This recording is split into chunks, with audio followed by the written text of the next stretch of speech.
ناظرین کرام السلام علیکم ورحمۃ اللہ وبرکاتہ. تہذیب ٹی وی پر آپ سبھی کا استقبال ہے. میں آپ کا میزبان عارف حسن اور آپ دیکھ رہے ہیں اپنا پسندیدہ پروگرام راز زندگی ڈاکٹر شفتہ یاسمین کے ساتھ. ڈاکٹر صاحبہ پروگرام میں بہت بہت خیر مقدم. شکریہ. السلام علیکم ورحمۃ اللہ وبرکاتہ. وعلیکم السلام ورحمۃ اللہ وبرکاتہ. ناظرین آج کا جو ہمارا موضوع ہے وہ ہے دل رکھیے مگر اتنا بھی نہیں. ابھی کس کے دل کی رکھنے کی بات ہو رہی ہے؟ بغیر وقت کو ضائع کیے ڈاکٹر صاحب ایسے ہی جانتے ہیں. بالکل ظاہر سی بات ہے کہ انسانوں کے یا اپنے عزیزوں کے، رشتہ داروں کے، جان پہچان والوں کے، دوست احباب کے، ہر وہ انسان جس کا کہ دل ٹوٹ جانے کا ڈر ہو، اس کا دل رکھنے کے لیے، یا ہم یہ کہتے ہیں مروت میں، لحاظ میں، رواداری میں، انسان کچھ ایسے کام کر جاتا ہے جو خود اس کے لیے نقصان دہ ثابت ہوتے ہیں. اب آپ مروت کو ہی دیکھیے کہ مروت میں انسان جو ہے وہ سہتا جاتا ہے یا کچھ ایسے کام کرتا ہے جو بالآخر اس کے لیے نقصان دہ ثابت ہوتے ہیں. کبھی اس کی جیب پر بار ہوتے ہیں، کبھی اس کے اپنے گھر کے رشتے جو ہے وہ متزلزل ہونے لگتے ہیں، کبھی خود اس کا سوشل سٹیٹس جو ہے وہ آ جاتا ہے لوگوں کی نظر میں. تو بہت ساری ایسی چیزیں ہوتی ہیں جسے ہم کہتے ہیں نا کہ مروت بھی ایک حد تک ہی ہونی چاہیے. اس سے زیادہ اگر ہے تو پھر وہ مروت کرنے والے پر ایک بوجھ بن جاتی ہے. اور تعلق بوجھ بن جائے تو پھر توڑنا اچھا. تعلق بوجھ بن جائے تو پھر اسے توڑنا اچھا. تو آپ یہ دیکھیے کہ خود رسول پاک صلی اللہ علیہ وسلم سے بھی زیادہ کیا کوئی ہوگا حلیم الطبع، شفیق، نیک دل، رحم دل، نرم مزاج، ایفائے عہد کرنے والا. ایک مرتبہ رسول پاک صلی اللہ علیہ وسلم نے کسی شخص سے کوئی معاملہ کیا اور اس نے کہا کہ میں آپ سے فلاں جگہ پہ ملوں گا جی، میں آپ سے فلاں جگہ پر ملوں گا. بات طے ہو گئی.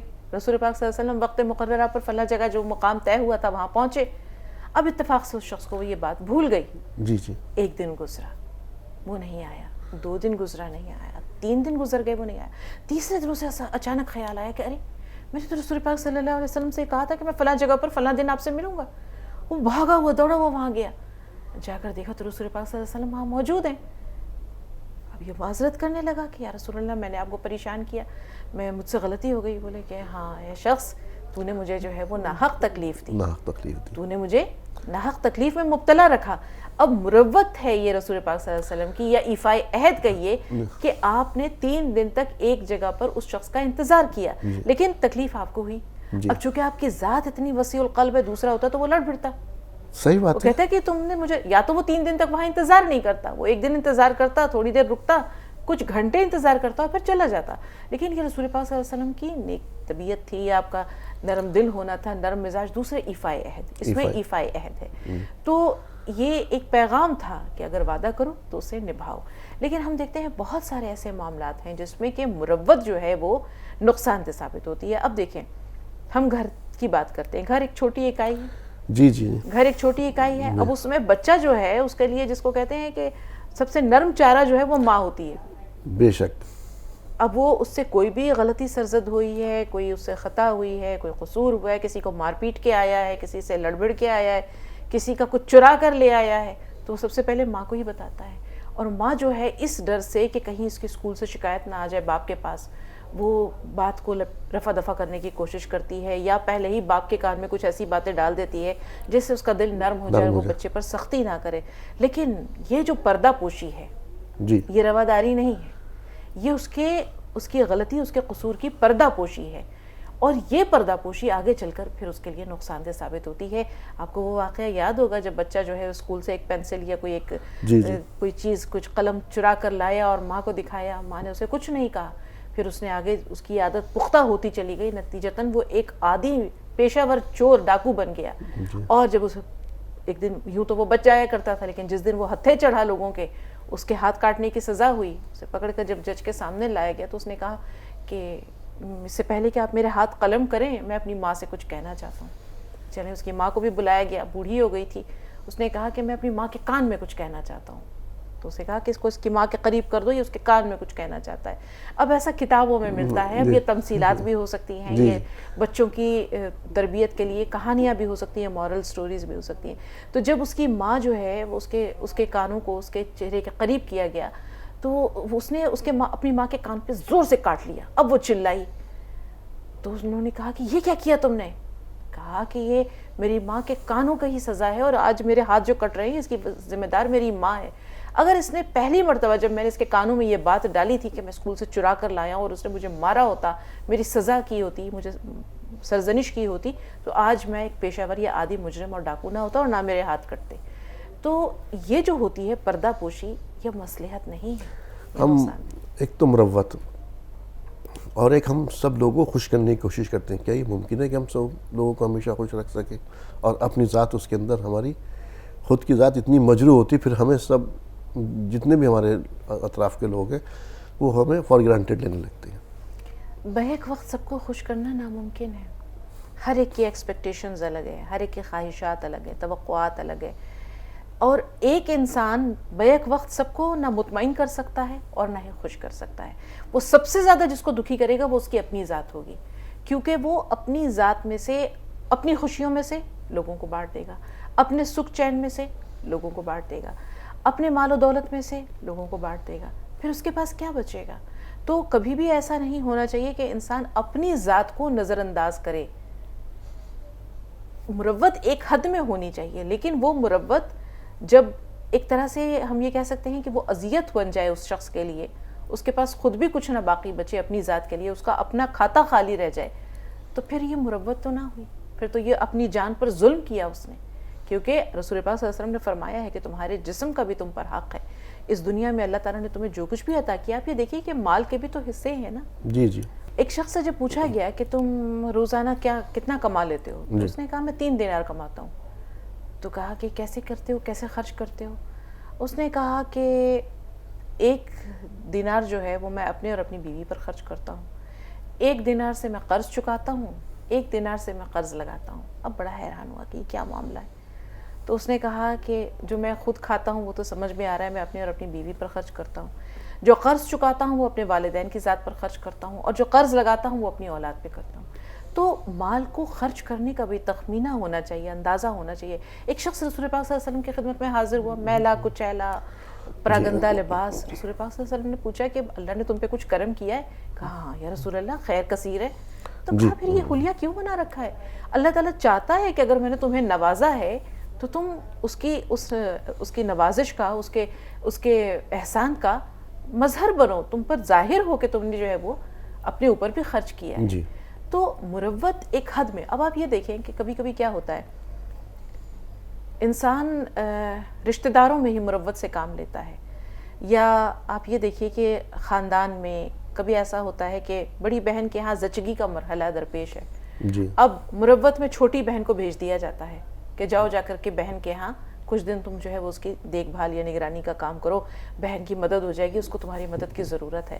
لیکن خدا نخواستہ یہ جو مروت میں بڑی بیٹی کے گھر میں چھوٹی بیٹی کو بھی بھیج دیا جاتا ہے، اور وہاں خدا نخواستہ کچھ حالات اور واقعات ایسے پیش آتے ہیں جس کے نتیجے میں انتہائی غلط کوئی قدم اٹھا لیا جائے، تو ایسے میں یہ مروت بھاری پڑی یا نہیں پڑی؟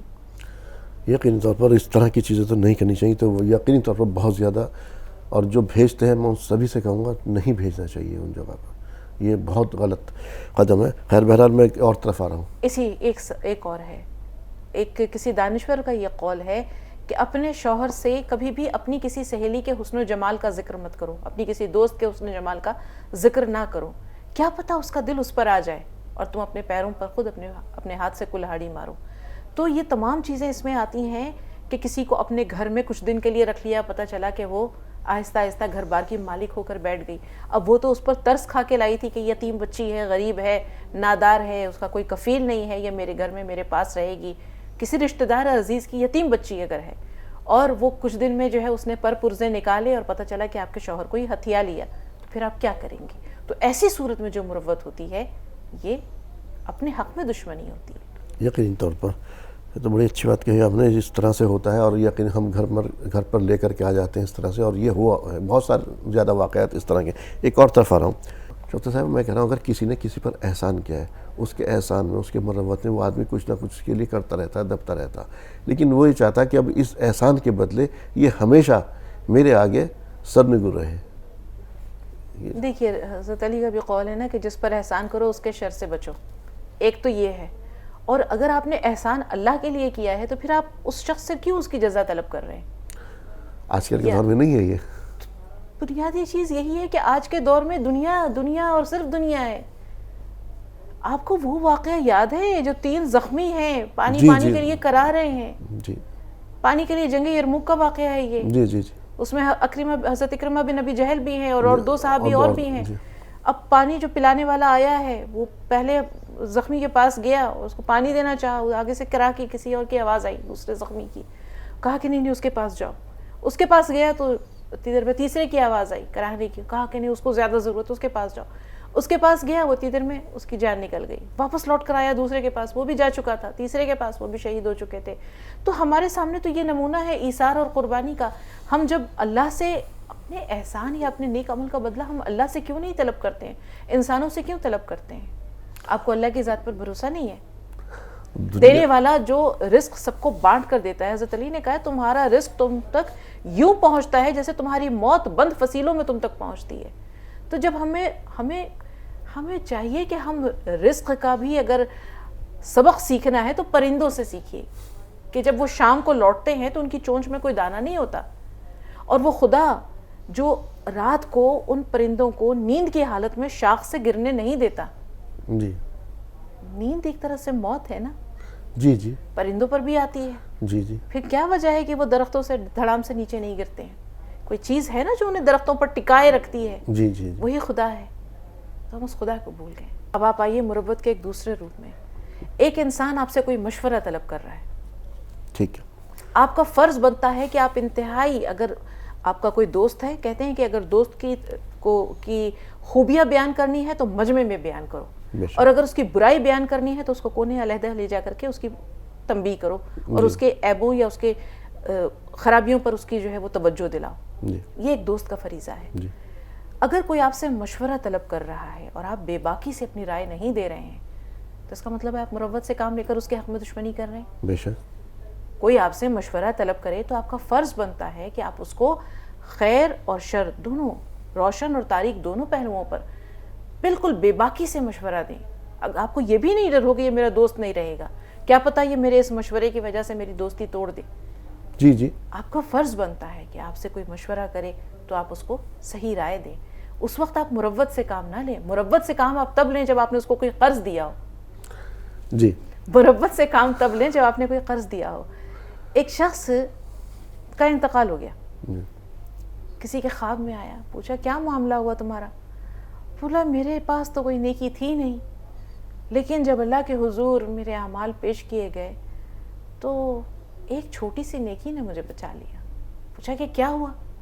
اس نے کہا کہ میں لوگوں کو قرض دیا کرتا تھا, لیکن میں بہت ڈھیل دیا کرتا تھا, میں جلدی سے تقاضا نہیں کرتا تھا. جہاں تک ہوتا تھا میں ان کے ساتھ مروت سے کام لیتا تھا کہ کوئی بات نہیں, آج نہیں ہے, چلو کل آ جائے گا, 1 مہینے بعد آ جائے گا, 1 سال بعد آ جائے گا.